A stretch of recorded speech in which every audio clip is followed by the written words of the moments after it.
My name is Vera Westbrook. I'm 28 years old. 7 days before my wedding, I found out my own mother had canceled every single vendor, the flowers, the catering, the venue, and told my fiancé that I was damaged goods and he was making the biggest mistake of his life.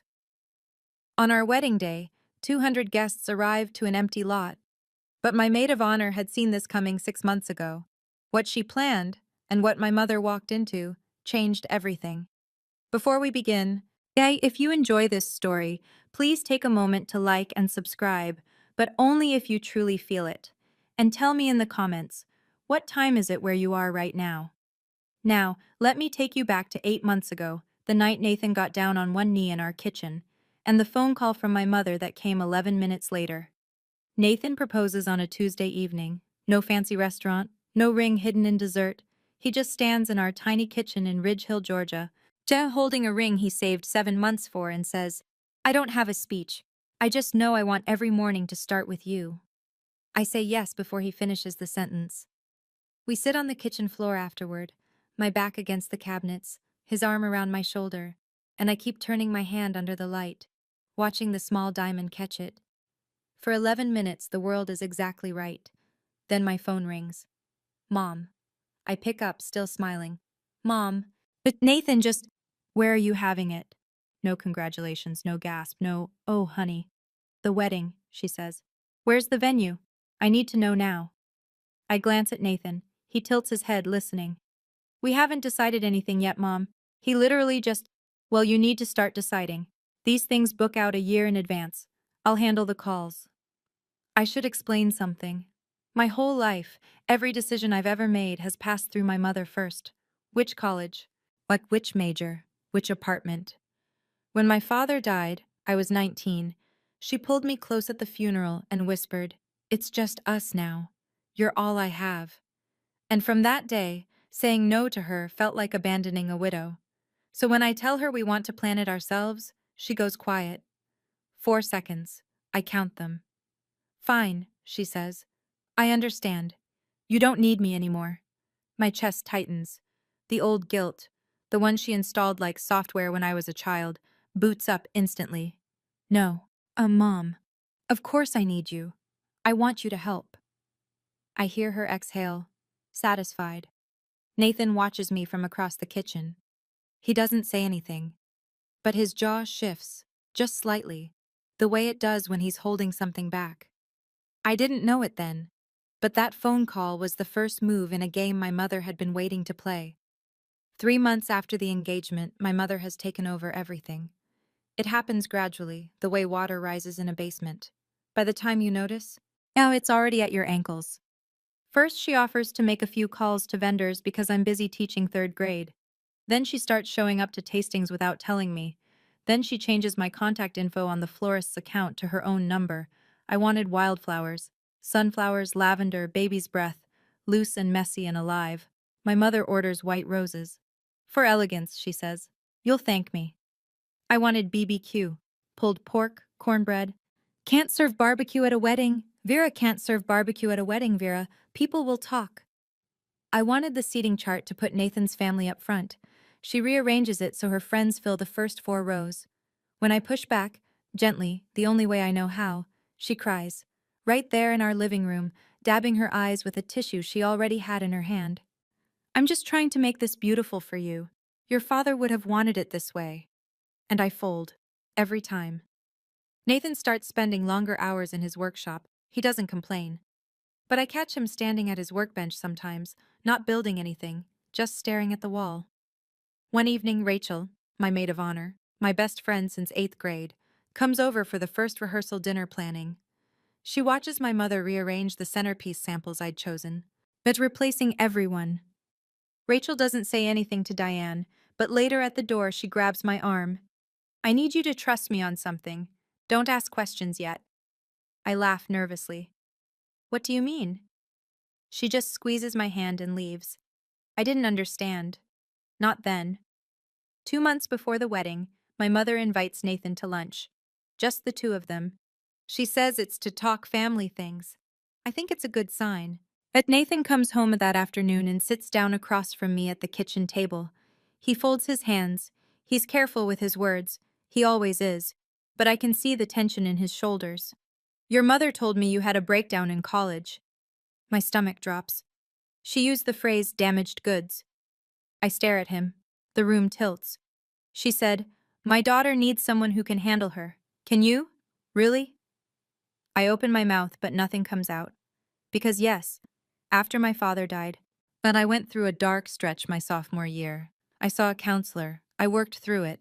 It wasn't a secret, but it wasn't ammunition either. My mother turned it into ammunition. "What did you say?" I whisper. Nathan looks at me steadily. I said, "I don't see damage. I see someone who survived you." Something cracks open in my chest. Not pain. Something warmer. "She left after that," he says. "Didn't finish her iced tea." 20 minutes later, my phone rings. Mom. Nathan disrespected me at lunch. Mom, he's isolating you from your family, Vera. That's what men like him do. Carpenters. Blue collar. No ambition. He builds furniture with his hands, Mom. Your father was an accountant. Dad is gone. Silence. Then very quietly, "Don't you dare throw that at me." She hangs up. I sit in the kitchen holding my phone, caught between two versions of the truth. My mother's, where she's protecting me, and the real one, where she's trying to make sure I never leave. I didn't know it yet, but this was only the first step in her plan. The rumors start small. 6 weeks before the wedding, I walk into Patty's hair salon on Main Street for my regular trim. Patty, who's done my hair since I was 14, sits me down and leans close to the mirror. "Honey, are you okay? Your mama stopped by yesterday, said things aren't going well at home." I blink. What did she say exactly?" Patty hesitates. "Just that you've been struggling, that Nathan might not be the right fit." I smile, the kind you paste on when your insides are liquefying, and say, "Everything's fine, Patty, really." But it's not fine. Because the next day, I walk into Dale's Market for groceries, and Mrs. Brewer at the register gives me a look I've never gotten before. Pity. Pure, unfiltered pity. "Vera, sweetheart, if you ever need to talk." I don't ask what she heard. I already know. Ridge Hill has a population of 4,000. In a town this size, a rumor doesn't travel. It teleports. Within 48 hours, my mother has seated every coffee counter and church parking lot with the same story. Vera is fragile. Nathan is a mistake. The wedding shouldn't happen. I start feeling it everywhere. The sideways glances at the post office. The overly gentle tone from parents at school pickup. People treating me like I'm made of wet paper. That Thursday evening, as my phone buzzes, a text from Rachel. "Don't react to anything your mom does this week. I mean it. Trust me." I stare at the screen. What does Rachel know that I don't? I type back. "You're scaring me." 3 dots appear, then disappear, then appear again. Good. Scared means you're paying attention. She doesn't explain further. And for reasons I can't articulate, I don't push. Something is moving under the surface. I just can't see it yet. 5 weeks out. My mother calls Gloria Cole. When I don't find out about it from Gloria, I find out from Nathan, who finds out from his mother, who calls him at 9 o'clock on a Saturday morning, her voice tight and careful. "Nathan, is there something about Vera I should know?" Nathan puts the phone on speaker so I can hear. Gloria continues. "Diane called me last night. She said Vera has a history of," she used the word episodes. "She said Vera needed psychiatric treatment in college and that she worries about her stability." My hands go cold. "She told me you should know what you're getting into. And that, Nathan, I'm just repeating what she said. She called Vera emotionally volatile." I watch Nathan's face. His expression doesn't change, but a muscle near his temple tightens. "Mom," he says, "Vera saw a counselor after her dad died. That's it." Diane is twisting it." Gloria pauses. "I believe you, honey, but she was very convincing. She cried." Of course she cried. After Nathan hangs up, he turns to me. For the first time, I see something in his eyes that isn't patience. It's clarity. "Your mother is not trying to protect you, Vera. She's trying to own you." I know he's right. I've known for years, maybe. But hearing it out loud, in our kitchen, on a Saturday morning, with sunlight on the floor, it sounds different. And it sounds true. Don't fight with your mom over this, I tell him.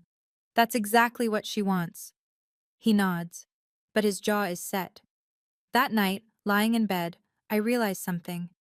My mother isn't just trying to stop a wedding. She's trying to dismantle every relationship I have, one phone call at a time. And she's running out of people to call. Here's what nobody tells you about weddings. The money disappears before the first dance starts. Nathan and I have saved for 3 years.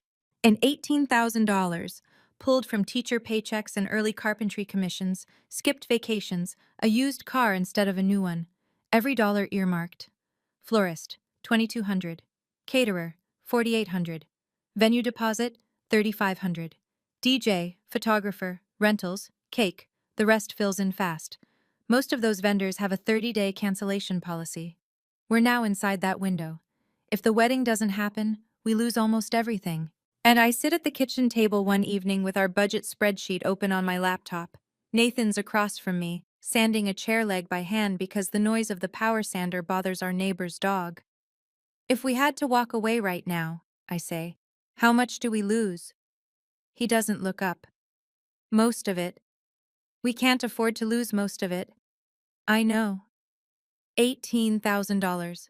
3 years of packing lunch instead of buying it. 3 years of Nathan working weekends. That money was supposed to be our start. A down payment fund, a safety net, a future. And right now it's sitting in contracts controlled by a woman who thinks my happiness is a threat to hers. I close the laptop. I press my palms against my eyes. If I don't do something, I say, more to myself than to Nathan, I lose the money. I lose face in front of 200 people. I lose your mother's trust. I lower my hands. And I lose myself. Nathan puts down the sandpaper. You won't lose me. I know. Then we figure it out. I nod. But sitting there, in the quiet of our kitchen, I think, this is the bottom. This is as bad as it gets. I was wrong. 7 days before the wedding. A Monday. I'm grading papers at my desk during lunch when I decide to call the florist. Just a quick confirmation. Routine. The phone rings twice. Magnolia Florals, this is Dawn. Hi Dawn, it's Vera Westbrook, just checking in on our order for Saturday. A pause. Too long. Ma'am, that order was canceled 3 days ago. The pencil in my hand stops moving. Excuse me? Your mother called. She said the wedding was off. I hang up. My fingers are shaking, but I dial the caterer. Ms. Westbrook, yes, we received the cancellation Thursday. Your mother said... I hang up again. I call the venue. I'm sorry, Ms. Westbrook. Mrs. Diane Westbrook called and canceled the reservation.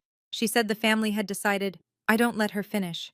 I sit at my desk, staring at my phone, and I feel the ground beneath me dissolve. Not crack. Dissolve. Like sand under a wave. I call my mother. She picks up on the first ring, as if she's been waiting. Mom, you canceled my wedding.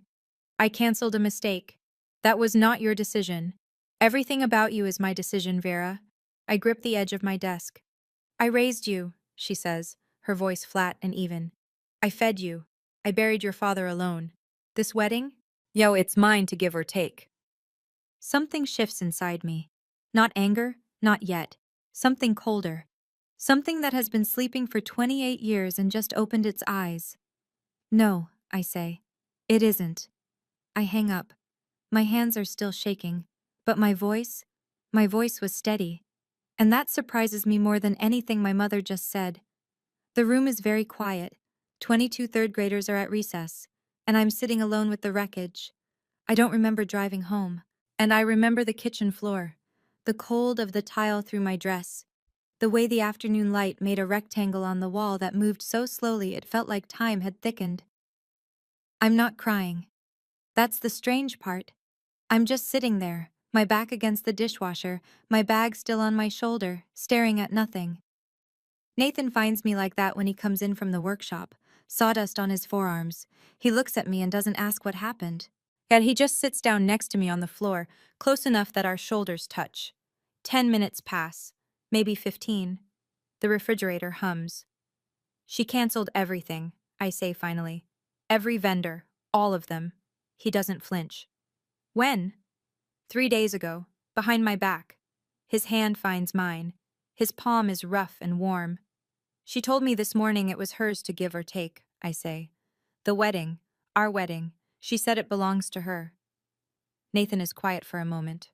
Then, we'll figure this out. 7 days, Nathan. No florist, no caterer, no venue, no money for replacements. I know. My mother wants me to fail. The sentence sits in the room like a living thing, the first time I've ever said it out loud. Nathan pulls out his phone. I'm calling Rachel. He dials. Rachel picks up. Nathan gives her the short version.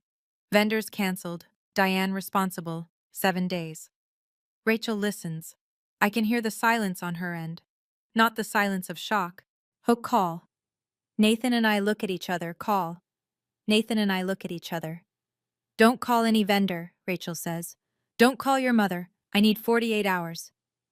That same night, after I've fallen into something that isn't quite sleep on the couch, Nathan's phone rings. He's in the kitchen. I hear him answer, hear his voice drop low. I don't move. Later, much later, he tells me what happened, as my mother called him at 10:47 p.m. She had a breakdown in college. Did she tell you the full story? Nathan says nothing. She couldn't get out of bed for 3 weeks. She missed finals. I had to fly up and bring her home. Still nothing. She can't handle stress, Nathan. She'll fall apart. You'll be the one picking up the pieces. He lets her talk. Walk away now, she says. Save yourself. You seem like a decent man. Don't let her ruin your life. Nathan reaches across the counter and taps a button on his phone. Record. Georgia is a one-party consent state. He knows this because his buddy Marcus told him once after a contractor tried to cheat him on a job. Is that everything, Diane? He says calmly. I'm trying to help you. Noted. He hangs up. He saves the file. He doesn't tell me that night. He can see I'm barely holding together, and one more blow might crack the foundation. The next morning, he drives to Rachel's apartment before work. He hands her his phone, the recording queued up. Rachel listens. Her face doesn't change. When it ends, she looks at Nathan and says, This is exactly what I needed. Nathan asks, What are you planning, Rachel? She taps the phone against her palm. Insurance. He waits. The kind your mother-in-law can't cancel. She doesn't elaborate. And Nathan, because he's Nathan, trusts her the same way I do. Completely. And Rachel told me to wait 48 hours. Those were the longest 48 hours of my life. But I didn't know yet that she had been preparing for this moment for 6 months. 5 days before the wedding. Rachel shows up at our door carrying a manila folder thick enough to prop open a window. She sits at our kitchen table, the same table where Nathan proposed, where I learned about the cancellations, where every turning point of this year has happened, and opens the folder. I need to tell you something, she says, and I need you to let me finish before you react. I nod.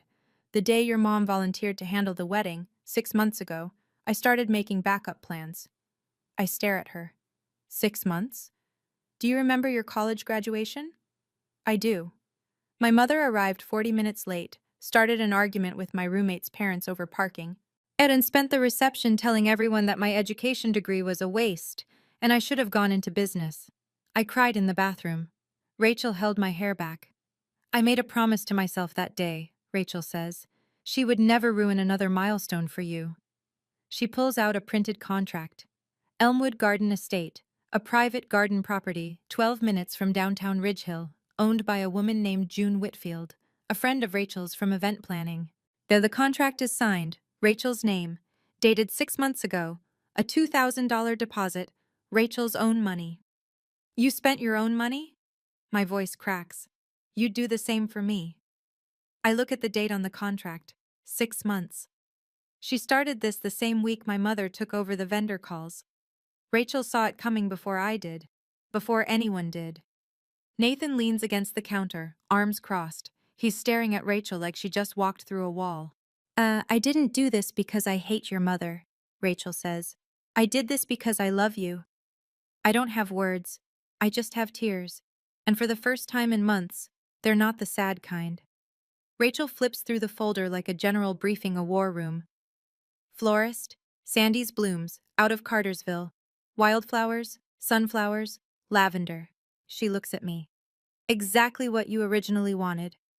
I press my hand over my mouth. Caterer. Big Jim's Smokehouse. Pulled pork, cornbread, brisket, sweet tea in mason jars. Nathan lets out a short laugh, the first one I've heard from him in weeks. DJ is my friend Marcus, photographer, my coworker Lena. She shoots weddings on the side. Total backup cost, 6,500. I've covered it. You pay me back whenever. I shake my head. Rachel, that's not negotiable. She moves on. Guest list. I pulled the original list you shared with me when you first got engaged, before your mother took over communications. At 200 names, phone numbers, emails. I have a separate contact database for every single one. She explains the plan. The morning of the wedding, she'll send a mass text and make personal calls to the 15 most important guests. Nathan's family, my Uncle Tom, closest friends. The message? Venue has been upgraded, new address, arrive by 3 p.m. She'll frame it as a surprise. And my mother? I ask. Rachel meets my eyes. She gets the original address. Only the original address. The room goes quiet. I also called someone else, Rachel says, her voice careful now. Maggie Coulter, WRDG-TV. The news? Local interest piece. Best friend saves wedding, a community love story. Maggie doesn't know the details about your mom. She just knows it's a feel-good segment. I hesitate. A camera crew feels like a step I can't take back. Rachel reads my face. You don't have to decide now. But Vera, your mother put this on Facebook. She made it public first. This is just the truth catching up. Part of me feels guilty. The other part, the part my mother had been silencing for 28 years, feels something I haven't felt in a long time. Relief. I don't sleep that night. I lie in bed, Nathan breathing slow and steady beside me, and I run the film of my life backward. Every birthday my mother made about herself, the year she announced her hip surgery at my sweet 16, every achievement she diminished. Teaching is nice, but it's not a career. Every boyfriend she drove away before Nathan, calling each one not good enough until I believed I was the problem. And my father. The last thing he ever said to me, 3 days before the heart attack, standing at the kitchen sink in the house I grew up in. Don't let anyone shrink you, Vera, not even me. I didn't understand then. I think I do now. At 6 a.m., I call Rachel. Let's do it. You're sure? I'm sure. Good. I'll activate everything today. I hang up and make one more call. Uncle Tom, my father's younger brother. Retired Army, manages a warehouse in the next town over. He's been in my life since birth, but keeps his distance from my mother's orbit. Smart man. Uncle Tom, I need to ask you something. Shoot. Will you walk me down the aisle? The line goes quiet. I hear him clear his throat. When he speaks, his voice is rough. Your daddy would be so proud, Vera. I press the phone to my chest after we hang up. I sit on the edge of the bed and breathe. Here is what I do not do. I do not call my mother. I do not explain. I do not beg. I do not negotiate. For the first time in 28 years, I choose silence. Not the silence of submission. The silence of someone who has finally decided. 4 days until the wedding, and my mother still thinks she's won. I've thought about it a lot since then. Why my mother did what she did. Was it hate? Was it fear? Was it something broken inside her that couldn't stand to see me whole? I still don't have a perfect answer, but I'm curious. If you found out your own mother had canceled your entire wedding, what would you do? Would you confront her? Would you go silent like I did? Would you do something else entirely? Tell me in the comments. I'd really like to know. And now, back to 4 days before the wedding. 4 days before the wedding, a Thursday. I'm standing in the hallway outside my classroom at Ridge Hill Elementary, refilling my water bottle at the fountain, when I hear her voice. Not on the phone this time. In person. In my building. I'm here to check on my daughter. I look up. My mother is standing at the end of the hallway, speaking to the front desk volunteer loud enough for every open classroom door to hear. She's been unstable. I'm worried she'll have another episode. Mrs. Patterson, the 5th grade teacher, steps into her doorway. Mr. Gaines, the custodian, freezes mid-sweep. 2 parents waiting for a pickup conference turn to stare. My face goes white. I can feel it drain. blood leaving like someone pulled a plug. I walk toward her. Steady steps. My sneakers squeak on the linoleum. Mom, this is my workplace. Please leave. She pivots to face me, and her expression shifts. Hurt, wounded, trembling chin. It gently but firmly. Ma'am, I'll need to gently but firmly. Ma'am, I'll need to ask you to step outside. My mother looks around the hallway, at the staring faces, the half-open doors, and squares her shoulders. You'll see, she says, walking toward the exit. Everyone will see. The door closes behind her. The hallway slowly unstiffens.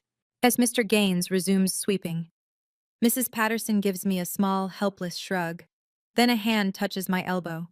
Mrs. Daniels, 62, taught at this school for 30 years, reading glasses on a beaded chain.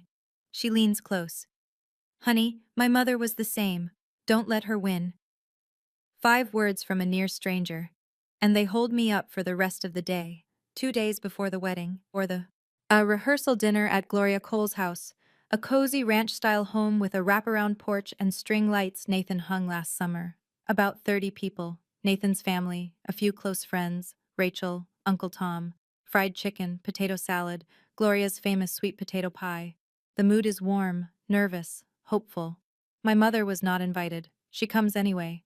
I hear her car door at 7:15 p.m. She walks up the porch steps carrying a bottle of wine and a smile that doesn't reach her eyes. Gloria opens the door, startled. Diane, we weren't expecting. I'm the mother of the bride. She steps inside. The living room goes quiet. Nathan's cousin Danny sets down his fork. Uncle Tom straightens in his chair by the window. My mother pours herself a glass of wine, her own bottle, and raises it. I'd like to make a toast. Nobody stops her. That's how she operates. She counts on politeness. I just hope Nathan knows what he's signing up for. A murmur. This marriage lasts longer than her, this marriage lasts longer than her attention span. The room is a held breath.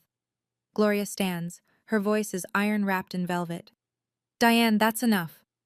My mother takes a sip, sets the glass down, looks around the room at 30 faces staring back at her. I said what I said. She walks out. The screen door slaps shut behind her. Silence. Then Nathan's hand finds mine under the table. He squeezes. I squeeze back. Gloria crosses the room and bends down next to my chair. Her eyes are wet. She whispers, I'm sorry I ever doubted you. And then, quieter, you are welcome in this family, Vera. Always. One day before the wedding, Friday evening, I'm folding napkins at Rachel's apartment. She insisted I stay the night so Diane can't reach me, when my phone buzzes. A screenshot from my coworker Jenny. It's a Facebook post, my mother's account. Please pray for my daughter. She's rushing into a marriage against medical advice. I've done everything I can. A mother's heart is broken. Against medical advice. I read it 3 times. Each time the words rearranged themselves into something uglier. There is no medical advice. There is no doctor who said don't get married. My mother invented a medical crisis and posted it to 800 people in a town where everyone knows everyone's middle name. My hands are shaking. Rachel looks over, reads the screenshot, and her expression doesn't change. She's past shock. She's in operational mode. I saw it 20 minutes ago, she says. 800 people, Rachel. I know. She's telling the whole town I'm mentally ill. Rachel takes the phone from my hand. Not roughly, like a nurse removing something that's hurting a patient. Don't respond. Tomorrow, the truth will speak for itself. Nathan calls from our house. He saw it too. I'll drive over. Stay, I say. I'm okay. I'm with Rachel. You sure? I'm sure. He pauses. No more screens tonight, Vera. I agree. Rachel takes my phone and puts it in a kitchen drawer. She makes chamomile tea. We sit on her couch, not talking much, just breathing in the same room. I lie in Rachel's guest bed that night, eyes open, staring at the ceiling fan turning slow circles. Tomorrow will be different. I'm not scared anymore. Something has shifted, quietly, like a key turning in a lock. For the first time, I can see clearly, more clearly than I've ever seen in my life. Saturday morning, wedding day, 6 a.m. I wake up in Rachel's guest room to the sound of her already on the phone. Yes, ma'am, venue upgrade, surprise for the bride and groom. A new address is Elmwood Garden Estate, 412 Whitfield Lane. Arrive by 3 p.m. Don't go to the original address. She's pacing her living room in sweatpants and a headset, a printed spreadsheet in her hand with 200 names, each one highlighted in yellow, green, or red. Yellow, mass text sent. Green, confirmed. Red, needs a personal call. By 8 a.m., she's made 15 calls. Gloria Cole, confirmed. Uncle Tom, confirmed. Nathan's cousin Danny, his Aunt Margaret. The Hendersons from next door, my coworker Jenny, Mrs. Daniels. Confirmed, confirmed, confirmed. By 10 a.m., 197 out of 200 guests have confirmed the new location. 3 can't attend, 1 has a sick child, 2 are traveling. None are related to my mother's sabotage. 1 person is not on the contact list at all. Diane Westbrook receives no text, no call, no new address. As far as she knows, the wedding is at the original venue, the one she canceled. The empty lot. At noon, I put on my dress in Rachel's bedroom. It's simple. Ivory, tea-length, lace sleeves. I bought it at a consignment shop in Atlanta. $60. My mother called it second-hand embarrassment.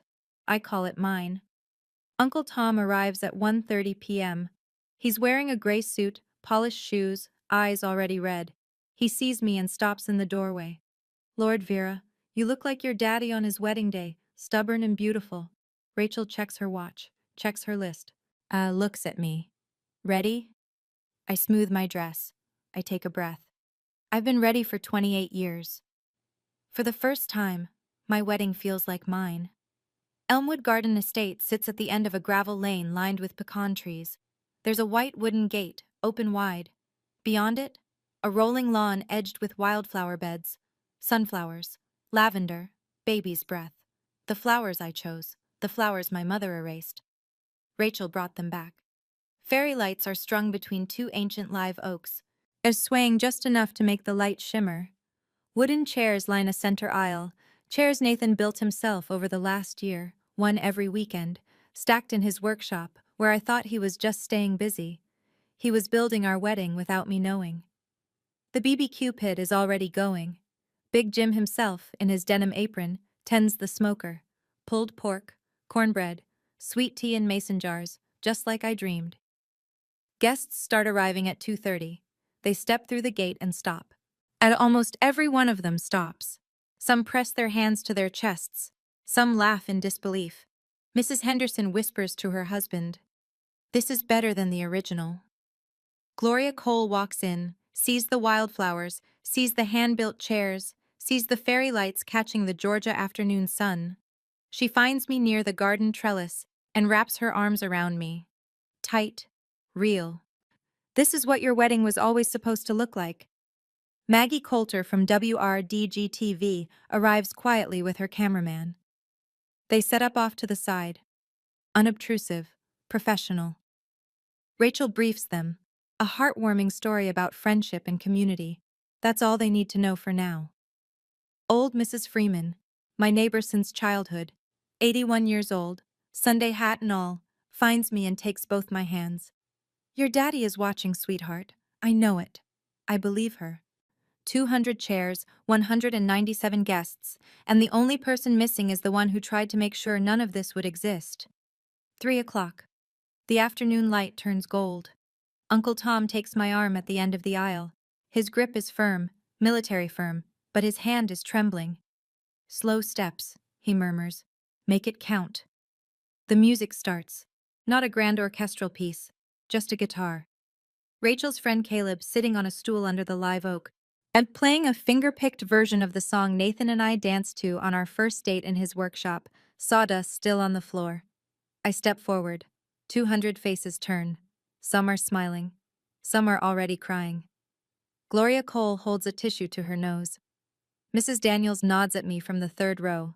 Small, steady, certain. Nathan stands at the end of the aisle. His hands are clasped in front of him. His eyes are red and he's not hiding it. He's never hidden anything from me. As Uncle Tom delivers me to Nathan, shakes his hand and says, "Take care of her, or answer to me." Nathan nods. "Yes, sir." The officiant, Nathan's college friend David, ordained online last month specifically for this, keeps it simple. Short readings, no sermon, then the vows. Nathan goes first. His voice breaks once, on the word home. My turn. I don't read from a card.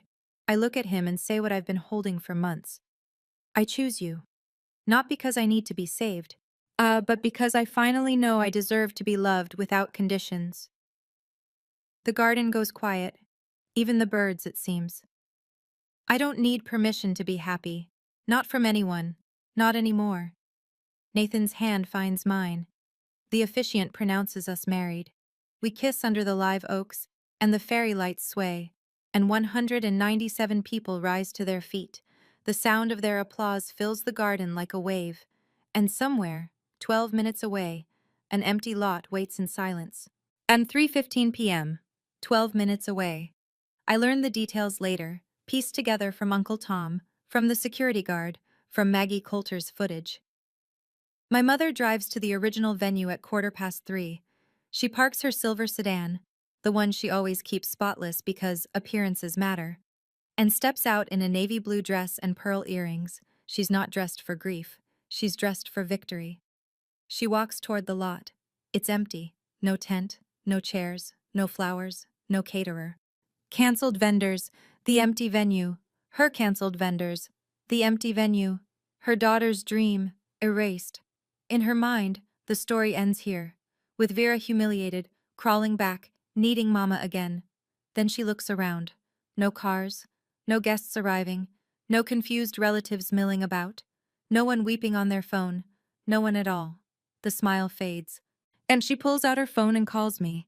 It rings 5 times and goes to voicemail. She calls Rachel, voicemail. She calls Gloria Cole, voicemail. She scrolls through her contacts and calls Nathan's cousin Danny, voicemail. Mrs. Henderson, voicemail. Jenny from my school, voicemail. 7 calls, 8, 9. Not a single answer. She stands in the middle of that empty lot, phone pressed to her ear, turning in a slow circle. The sun is hot. The cicadas are loud, and she is completely, utterly alone.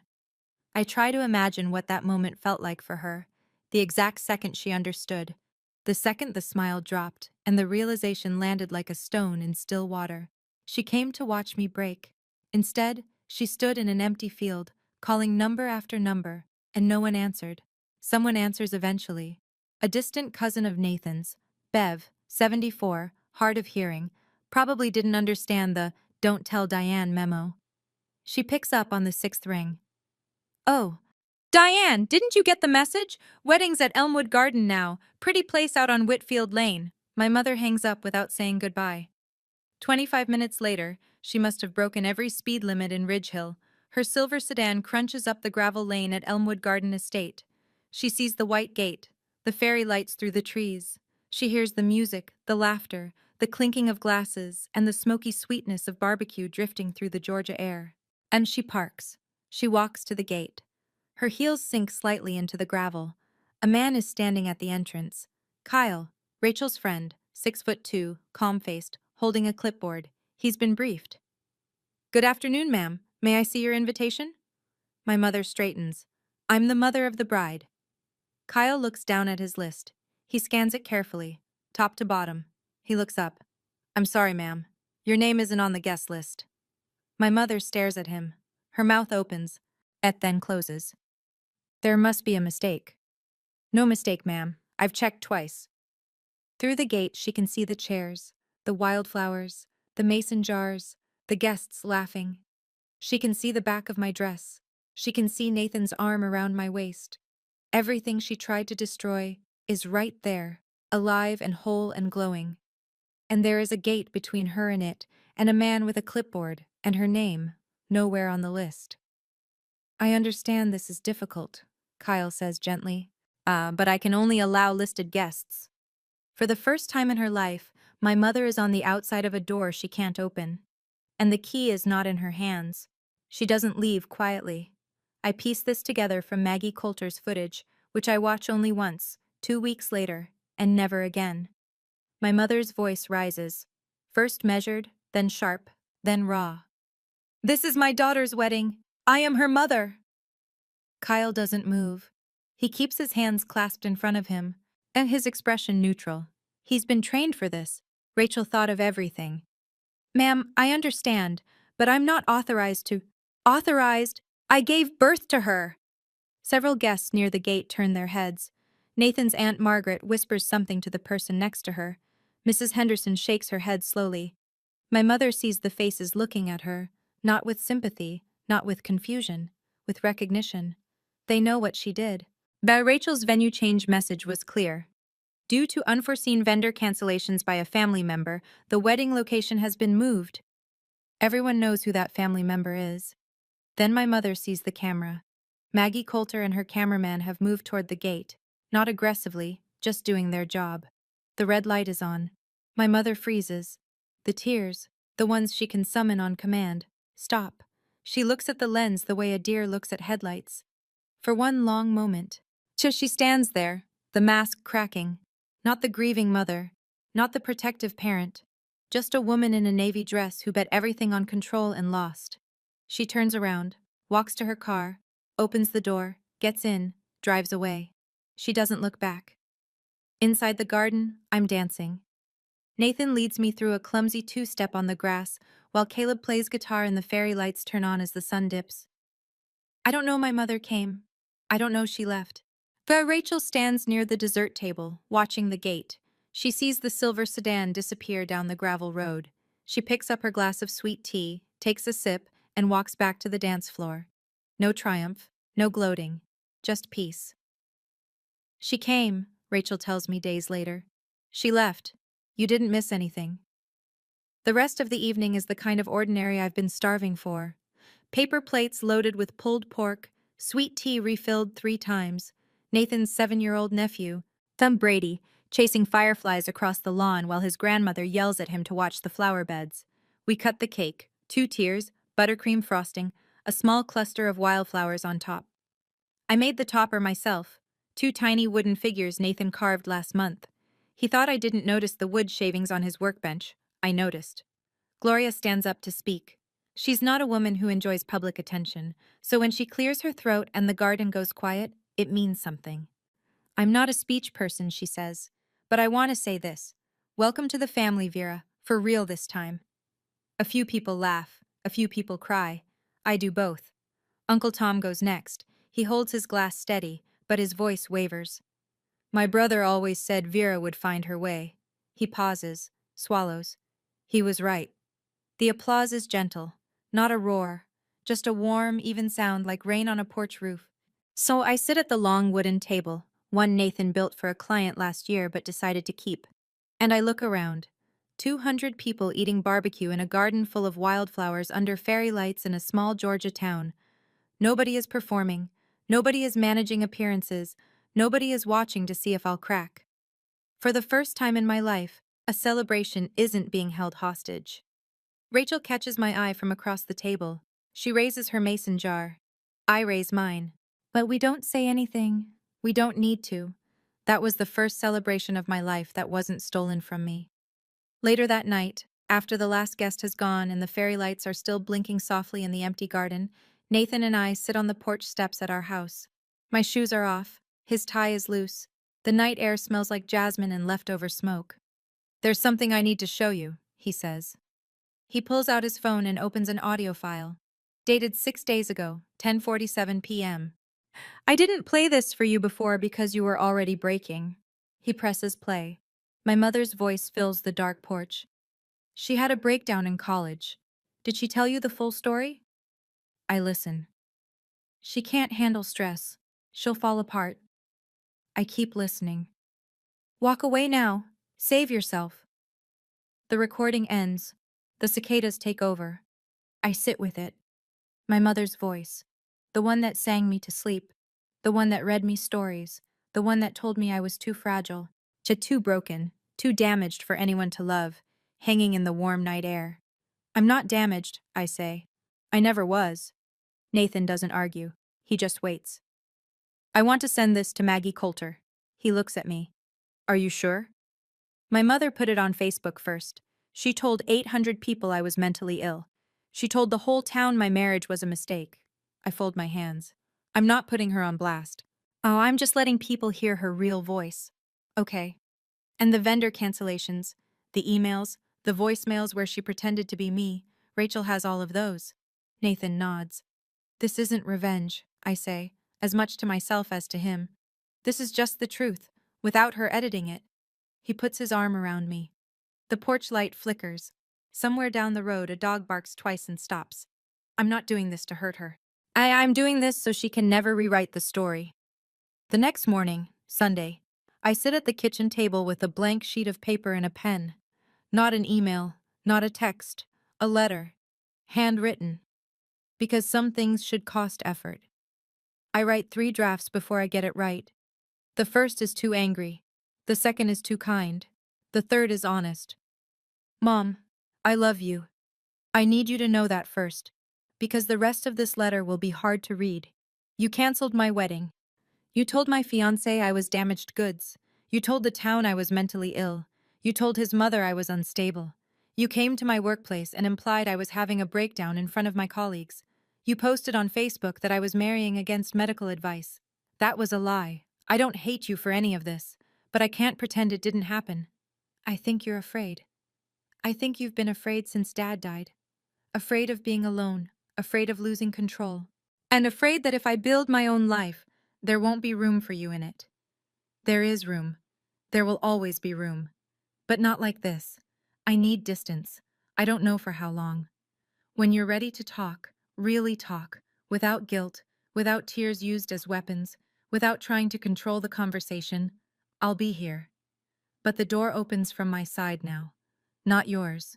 I love you, Mom. But love without boundaries isn't love. It's captivity. Vera. I fold the letter. I put it in an envelope. And I write Diane Westbrook on the front.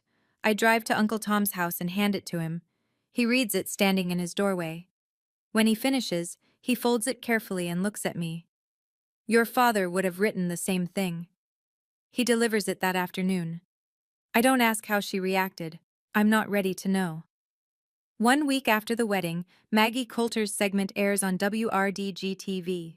The piece runs 4.5 minutes during the 6 o'clock news. But the angle, maid of honor saves best friend's wedding after family sabotage, a Ridge Hill love story. Maggie keeps it tasteful. She doesn't name my mother directly. She says a family member canceled all wedding vendors 1 week before the ceremony. She shows footage of the garden, the wildflowers, the fairy lights, Nathan and me dancing.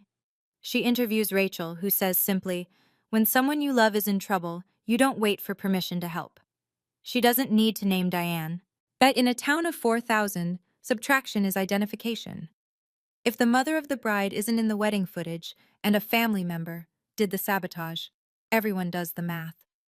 Within 3 days, I hear the ripples. Diane's post, the one about medical advice, gets screenshot shared across half the town before she can delete it. By the time she does, it's too late. People are placing it side by side with Maggie's report. At the Ridge Hill Women's Auxiliary, where Diane has held a board seat for 6 years, sends her a polite email. We think it's best if you take a leave of absence while things settle down. At Patty's hair salon, Patty herself tells Diane during her appointment, Diane, I heard what happened. I think you should talk to someone, a professional. Neighbors stop waving from their driveways. Invitations to Sunday potlucks stop arriving. The phone calls taper off. Yes, my mother's currency in Ridge Hill was always reputation. The devoted widow, the sacrificing mother, the woman who held it all together. That currency is now worthless.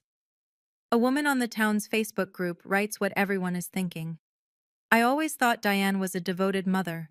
Turns out devoted and controlling look the same from the outside. I hear about the next part from Uncle Tom, who checks on my mother because, despite everything, she's still his late brother's wife. And Tom is the kind of man who doesn't abandon people even when they've earned it. Diane calls him on a Wednesday night, 2 weeks after the wedding. She's crying. They turned my daughter against me. Tom doesn't sugarcoat it. Nobody turned her, Diane. You pushed her. She's my child. I have a right. You have a right to love her. You don't have a right to own her. She hangs up on him, calls back 20 minutes later, calmer, trying a different angle. Rachel manipulated the whole thing. She poisoned Vera against me. Rachel saved a wedding you tried to destroy. Silence. Tom tells me she calls a few of her old friends from the women's auxiliary. She tells them she's been pushed out by her daughter and her daughter's controlling best friend. The narrative is familiar.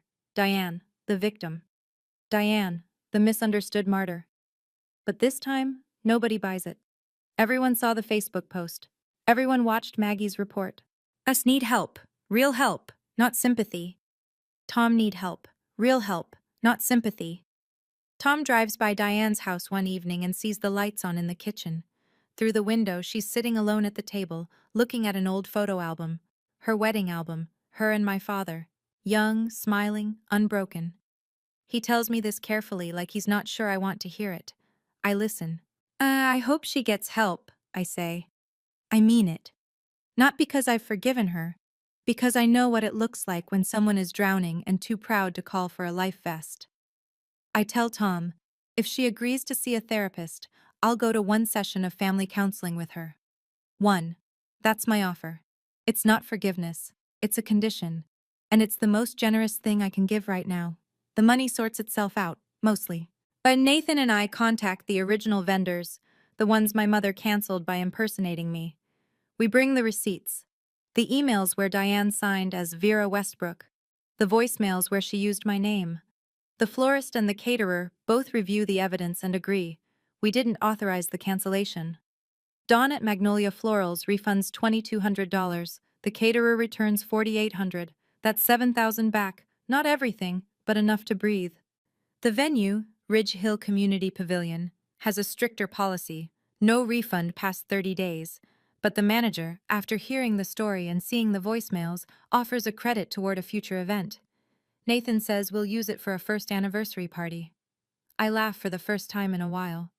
We pay Rachel back the $6,500 within 2 months. She resists.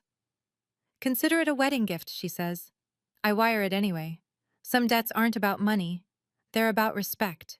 Something unexpected comes from the wedding itself. 3 guests who saw the hand-built chairs and tables Nathan made for the reception reach out to him the following week.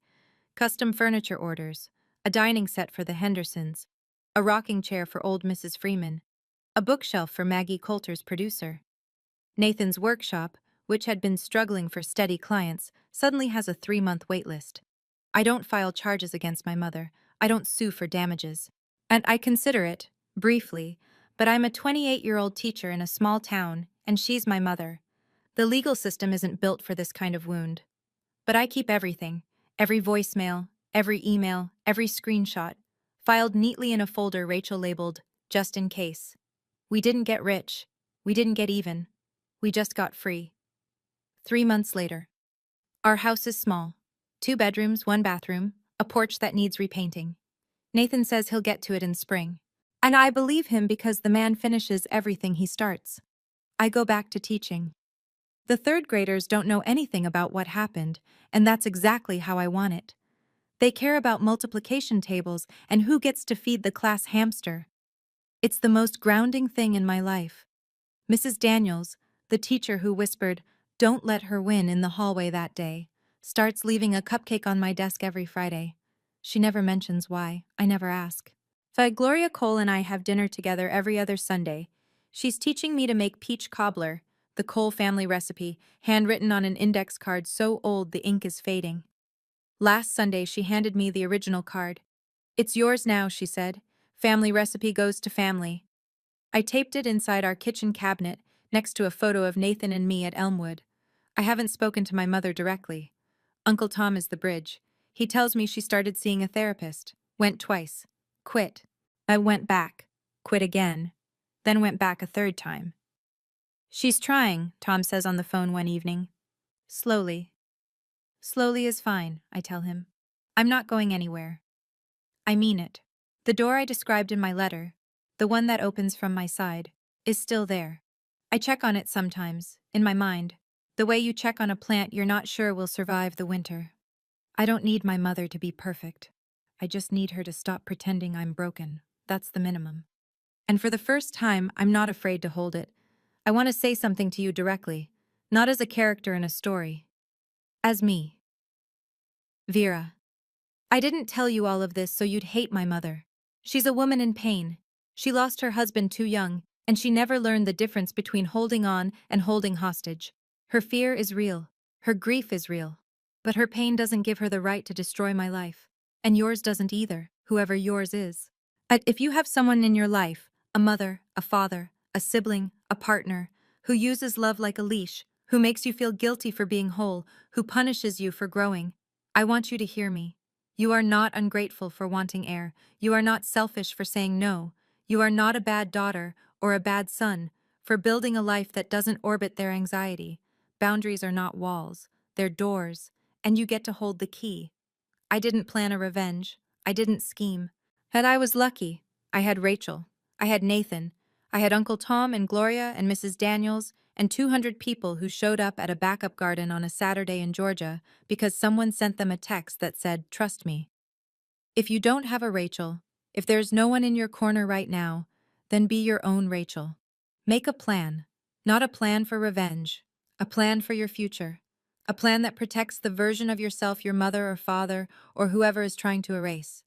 You deserve to exist without permission. I know, because I spent 28 years waiting for permission, and the day I stopped asking was the day my life actually began. I've asked myself so many times since then, if Rachel hadn't made that backup plan, what would have happened? Would I have been strong enough to stand on my own? Honestly, I'm not sure. So I want to ask you, do you have a Rachel in your life? Someone who protects you before you even know you need protecting? Or are you someone's Rachel, the one holding the backup plan together while they fall apart? Tell me in the comments. I'd really love to hear your story. Now, let me tell you how this ends. 6 months after the wedding. I come home from school on a Tuesday afternoon. There's a piece of mail on the porch. Not in the mailbox, on the porch. Hand-delivered. A cream-colored envelope with no return address, my name written in handwriting I'd recognize in the dark. As I open it, standing in the doorway, no letter inside, no words, just a single pressed wildflower. A black-eyed Susan, flattened and dried between two sheets of wax paper. I hold it for a long time. A wildflower. The flower I chose for my wedding. The flower my mother replaced with white roses. The flower Rachel brought back. I don't know if it's an apology. I don't know if it's a goodbye. I don't know if she pressed it from her own garden or bought it somewhere or picked it from the roadside ditch out on Route 12 where black-eyed Susans grow wild every summer.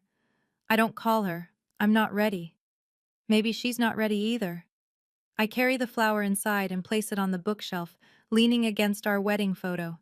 Nathan and me under the live oaks, fairy lights in the background, wildflowers everywhere.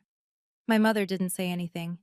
And maybe that's the kindest thing she's done in years. Nathan comes in from the workshop, sawdust on his forearms. He sees me standing at the bookshelf. "You okay?" "Yeah." I turn around. "I'm good." Through the kitchen window, the late afternoon sun pours across the backyard. I can hear the rhythm of Nathan's table saw starting up again, the neighbor's dog barking, a mockingbird somewhere in the pecan tree. My name is Vera Westbrook Cole. I'm 29 now, and for the first time, my life is mine. Thank you for staying with me until the very end. If this story touched something in you, please hit like and subscribe. Not because I asked, but because you want to hear more stories like this one. Down in the description, I've linked another story I think you'll connect with. About a woman whose in-laws shut her out for 5 years, until one Thanksgiving dinner changed everything. It's a good one, and wherever you are right now, whatever your version of Ridge Hill looks like, I hope you find your Elmwood garden. See you in the next one.